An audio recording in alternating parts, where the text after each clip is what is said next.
guys, it's Jessica from Peace Love Books, and today I'm here with my fantasy slash romantasy TBR. These are primarily romantasy books, which means they're romance fantasy, but they are all pretty much taken from this shelf behind me because that's my fantasy shelf and also my TBR cart. So I have so many that are on my TBR because I am bad at reading very long books, or I spend my time rereading my favorites. I am on my third reread of Crescent City, House of Earth and Blood. I was gonna say Sky and Breath. House of Earth and Blood right now. So I do need to read some other things, but I have so much on my TBR. That thumbnail was very hard to take, but I will go ahead and get to all of the books that I would love to read, and maybe 2024 is going to be the year of romantasy for me. Like, I need to read these books. Some of them have been on my TBR for so long, but one that I did get in 2023 that came out is The Crown of Oaths and Curses by J. Bree. I'm really excited to try out J. Bree's fantasy. I read the Bonds That Tie series. I read, I think, 3 of them and DNF'd the series because I just was not loving the series. Maybe I got 2.5 into it, I don't remember, but I read the first novella and I loved the first novella. I read part of the second one, got bored. I'll come back to it some point, but this one is obviously fantasy romance. It's super long. So it says that she devoted her life to the king, who wasn't her own. Okay, now she has to face her fate, which is the Savage Prince. He's heir to the High Fae throne. He's known for his brutality. I think we did meet him in the novella. Ooh, she is a witch. I knew that. And she says she's the favored child returned, a witch of the woods, and her greatest enemy is her mate. And something interesting was revealed in the first novella. So I'm very excited to see how that story goes. Very excited to read this book, obviously. I do admit I have a lot of series on here that I haven't finished, so I have not yet read The Ashes and the Star-Cursed King. I really want to read this though. Maybe I'll read it. I don't think I'll have to reread book 1. I don't think I will. I'll just read this one. The new editions though are stunning. Under the Dust Jacket. They're traditionally published now, but I need to read this one. The first one was tournament style vampires, though she had no powers. She was just the daughter of the vampire king and fighting to the finals. And I remember the ending very well, so I feel like I'd be fine jumping into this. It has been a year since I read the first one, but it was one of my top reads of last year, so maybe it's fitting that I read this exactly a year after, and it could be on my top. We'll see, but definitely want to finish the series at some point. The next one, I started the first book. I have read this book twice, and I will need to reread it again because it's been over a year since I read this first book, and that is going to be Throne of Glass. Now, please tell me. I have had very close friends of mine tell me completely different answers and be very passionate about it. Where should I read Assassin's Blade? Do I read it first or do I read it third, I think? Tell me please, because I'm going to start my audio reread of this. I think I'm just going to listen to this one audio because I've read it twice already, and I do remember a decent amount, but not like a lot that I feel like will be important to the story, and I want to read this whole series. Tori told me I should read it all this month. We chatted about it on our podcast. We do have a podcast together called The Bookish Life of Jess and Tori, where we just chat, and our last episode was actually all about romantasy, so we basically more so talk about everything on our TBR because I've read a lot of the popular stuff, but not what like other people are talking about, so we talk about this. It's on YouTube, Apple, and Spotify, so I'll link that down below, but I need to read this entire series. I didn't pull it out. It's all behind me. I am caught up on the Crescent City series, but that's only 2 books, but I need to read this. And I really want to do it soon because I know people love it, but the books are long, so we'll see if I get to them. We do have this, which has the second book here. So I was actually sent this from the publisher, and I'm really excited that I was because it is like, I think, a fight to the death to be with the king. And that sounds really fun. This says 10 women, a deadly contest to win the Sun King's heart.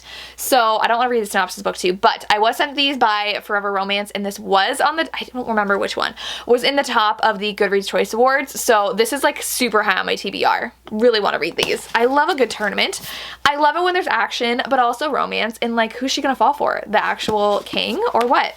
And this one's actually less than 400 pages, so it's definitely short. This one's a little longer, but want to read this. Then, so these were all on my TBR cart. So these 4 I've chatted about before. I really want to read these soon. We have Fall of Ruin and Wrath, which I don't really know a lot about this. I think he has powers that revolve around pleasure. So he like feeds off of it, I think. She needs to be protected, and he will give her protection for information. And she saves a traveling prince in trouble.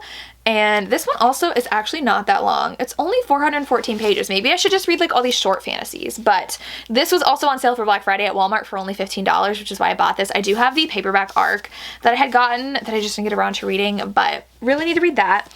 This has been on my TBR, I think, since there was only one book. I do have 2 books in the series now. I think my sister's already read it too. This came out in 2021, so I've had this on my TBR for over 2 years now, but this I really need to read. I don't even know what it's about, but I do love the cover. I know a lot of people really like this. Ooh, she's a thief, and she steals jewels from the rich, and someone wants her services and takes them at sword point, and she's plunged into a startling realm of opposing thrones. She has to steal a stone from a sacred garden, and she's betrothed. Oh, she takes on the identity of someone who is a captured princess who's betrothed to someone. This sounds really fun. I'm excited to read that. We have the Hurricane Wars. I forgot, I need to like make sure I'm putting these in the correct spots. The Hurricane Wars, which I've heard very mixed things about. Some people really like it, some people don't, but this one was also on the Goodreads Choice Awards, and it's new. So this one has 2 bitter enemies with opposing magical abilities, and it does say it's a fantasy romance trilogy, and she grew up as an orphan. She has a deadly secret that she has light magic, so hero's a prince. We love a prince hero. And the last one I'm really excited for, but I've heard really mixed things about, is Carrie Maniscalco's adult romance. I did not like Kingdom of the Wicked. The characters and like the heroine would just like stumble upon all the answers she needed, and I'm like, this is just too convenient. I was getting annoyed. So I have wary but excited hopes for this one, but I've known people who did not love it. But this is a dark prince who has a curse and an artist who might only be able to be the one to set him free. So he's a prince. Again, I really love it when they're princes.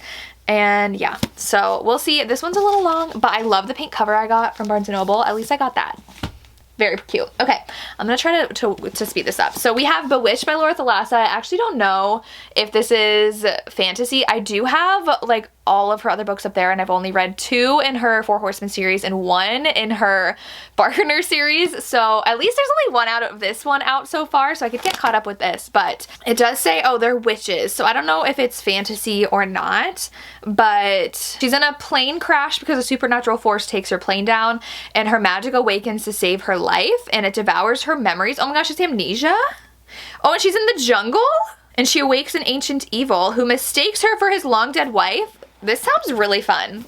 How did I never read I literally have never read the synopsis before from my memory, but we have Dawn of Onyx as well, which my sister really liked, and she said I would like it because of Outlander, because the heroine in here, I think, is a healer. She has magical abilities to heal the soldiers of the Onyx King, and so she has to work with a fellow prisoner for freedom, and I think she falls in love with the prisoner.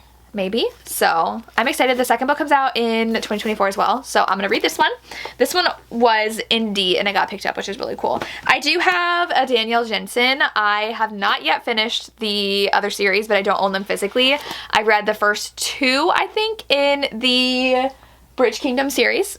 I have not finished it. My sister, I think, is actually on the 4th book or just finished it, but this one I don't even know. I just got because I loved her other series. So a witch's curse has bound trolls to their city. Oh, there's a prophecy and she is stolen away to fulfill it, and she has to go and be bonded to the prince of the trolls. Are these like trolls like Harry Potter trolls? I don't know, but we have that. Then we'll go to this stack. We have A Promise of Darkness by Beck McMaster, which I've also had on my TBR for like over 2 years. It's on my TBR every year because I really, really want to read it because it sounds really good. It says that she's determined to destroy her nemesis, who is a prince, and she is a queen, and there's war brewing, and she sends one of her daughters to his court as a political hostage, and she wants her to assassinate him. And I think they're gonna fall in love. We love a good assassination turned romance. Soul in Darkness. This is also one that I've had on my TBR. I got it at a Polycon before COVID, so it's been on my TBR for quite a long time. It came out in 2019. Yeah. So this one I know is a mythology retelling. I think it's Cupid, and his mother wants him to punish a human girl, and he accepts, and I don't know. But I have it on my TBR too because I've had it for way too long. I do have 2 Elise Kovas. My sister's actually currently reading this. I didn't realize I owned it already, and I found it at Half Price Books, and I was like, ooh, Elise Kova. I know she's popular. I bought it, and then I got home and I was like, I already owned it. Sister, I got a book for you. She loves fantasy. That's like primarily all she reads is fantasy romance. So we have a duel. I still have my cookie coupon in there for Barnes & Noble. A Duel with the Vampire Lord and A Dance with the Fae Prince. I think these aren't even the first one in the series, but I've heard mixed things about that one. So this one is she had to be sold to a Fae Prince for marriage, and her new husband makes not falling in love difficult. So she obviously falls in love with him. And then this one, she's fighting the Vampire Lord and he just wants her. So she's kidnapped by him. I have those two. Very excited for them. Also, one that I've had a while is Iron and Magic by Alana Andrews. This is one of her indie romances, which I don't know how much she has. There's an apocalypse. That's fun. And he's immortal. He has soldiers that are being hunted down and murdered. So he wants to save his people. And she is a creature who should not exist. And she has to help save them. I don't think I've ever read the synopsis either. I just had it for a while. I don't know if the next one counts as romantasy, but I do have Priory of the Orange Tree. This is massive, but book 2 is also very pretty, and all I've heard is this is a sapphic fantasy, which I was like immediately sold. There's dragons. I don't know how much I'll love it, so I do like to have more like action and romance as opposed to like political discussions, and I don't think I've heard anything about this one, but obviously I'm gonna need a lot of time to read it because it is, oh, it's only 800 pages. That's how long Crescent City is. This is way bigger than Crescent City, but these are gorgeous. I'm waiting for book 2 to come out in paperback because I don't think this even came out in hardback when it came out. It just was in paperback and the book 2 released in hardback. So there are pretty special editions from Barnes & Noble, and I was like, no, I want mine to match, but I want to read this. Let me know if you think I'll like it, if you read it, because it sounded really good. So I want to read it. All I know is that it's dragons and sapphic, and that's all I need to know. I also have Never by Jessa Hastings. I have heard a lot of mixed things about it. I have seen some things though come out. Jessa is editing part of it, so I still want to give it a try. This one is so pretty, and mine does have a hole in the back, and I was going to return it to Amazon, but now she's editing things, and I'm like, do I want to return this to Amazon? I don't know like what kind is going to come and if things are going to be like delayed, so I'm just going to keep this for now. But it's a Peter Pan retelling. I have heard it's super spicy, which is surprising for Jessa Hastings because the Magnolia Park series is not, but it says that she always knew he'd come for her, and because they always came for her mother and her grandmother. He doesn't show up for her until she's 17, and he usually comes at 13, and he is a full-grown man now instead of a young boy that he usually is, and she's always been told he's her destiny, and his true colors start showing once he takes her to Neverland. So I will be reading this. I might put that on my TBR cart since it's brand new, but yeah. The rest of the stack is all recent books that are like usually up there on my top of my bookshelf. So we have Dark Water Daughter, which is a pirate fantasy, and I just like love the foiling that was on here. I haven't taken that sticker off. I should. Well, I have a bunch of stickers on these. So this one is she can still hurricanes and shatter armadas, and she has to serve a pirate lord in exchange for protection, and he has his own vendetta. And then the hero is a disgraced naval officer serving aboard a ship, and they fall in love. I don't know. It looked good. It was on sale, so I bought it. Like, moral of all of these that I'm reading, the next one is A Taste of Gold and Iron by Alexandra Rowland. Obviously, this is going to be an MM fantasy, and this one says he's the shy prince who finds himself at odds with one of the most powerful ambassadors at court, and I think it's a bodyguard romance, actually. So I'm very excited for that one. I'm very excited for that one. I've seen good things. I do have Vampire of the Empire. I don't know if this is technically like romance, but there's a lot of art in here, and I think I've heard this is spicy. There were some art prints in here that looked like it was of a couple. I don't know where they went, but I don't want to spoil this for myself either. But I've heard a lot of good things. Oh yeah, well, I'm not gonna show that last. I don't know if anything's spoilery, but I've heard really good things about this. It's so floppy, and like what's crazy is that this one is 740 pages, which is only like 60 pages less than this, and this looks like it's twice as big. But this one is about, oh, it says a dark fantasy saga. I know it's dark. He's part of a brotherhood dedicated to defending the realm, and he is imprisoned by the monsters he vowed to destroy, and that's all it says. So I think some people on booktube love this one, so I'll read that. We have the Jasad Heir, which I also think was on the Romantasy Goodreads category, and it's Egyptian inspired, which is really cool. And so it says that 10 years ago, the kingdom burned down, magic was outlawed, the royal family was murdered. Oh, but the heir actually escaped the massacre, and it's our heroine, and she wants to stay hidden, and a moment of anger changes everything. She reveals her magic and captures the attention of someone who is a different heir. She's forced to make a deal with him, which is help him hunt the rebels in exchange for her life. So they're gonna fall in love. I'm very excited for that one. We also have To Kill a Shadow, which I got this because look at that. It's so pretty. And okay, I thought there was gonna be something under the dust jacket, but this one was on like the Romantasy table at Barnes & Noble, which is why I got it. And he knows nothing of love, just of death. And then he sees her, that he feels like alive again, and he's a lethal commander. And she doesn't see him as someone who's lethal, and they start falling in love. So, sounds fun.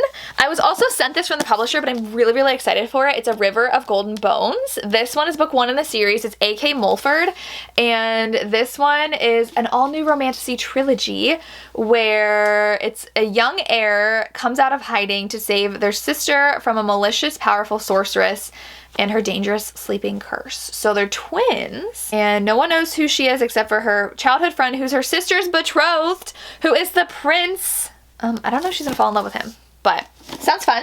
Excited for that one. And then I have 2 more left. This one I don't know technically if it's fantasy, but it's What the River Knows by Isabel Ibanez. This one is, I've heard if you love like Indiana Jones and the Mummy, you would love this.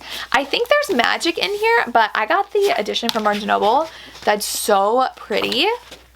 I love it. Okay, so it does say that there's magic in here. It is in the 19th century. She has everything she wants but her parents, who are never home. And so she receives word that they're dead, and she inherits their massive fortune, and her guardian is an archaeologist, and there's magic. This is a historical fantasy, so I'm very excited for that one. And the last one is one I bought from Barnes & Noble a while ago during I think it was during the sale they had where 50% off hardback books. That is Spells for Forgetting by Adrienne Young. This one looks so good. It does say there's magic in here. Her life changed forever when her best friend was found dead and the love of her life was accused of murdering her. Now she's living on an island running her family's tea shop. And I think it's her romance with like that guy from her past that was accused of killing her friend. So, sounds really good. I'm excited for that one. But those are all of the Romantasy books that are on my TBR. I'm so excited for all of these. I don't know where to start. So let me know where I should start. I definitely kind of want to start with Throne of Glass though, or some of the shorter ones. So let me know what you would recommend and where I should read Assassin's Blade, because like I said, nobody agrees. And I don't know what to do.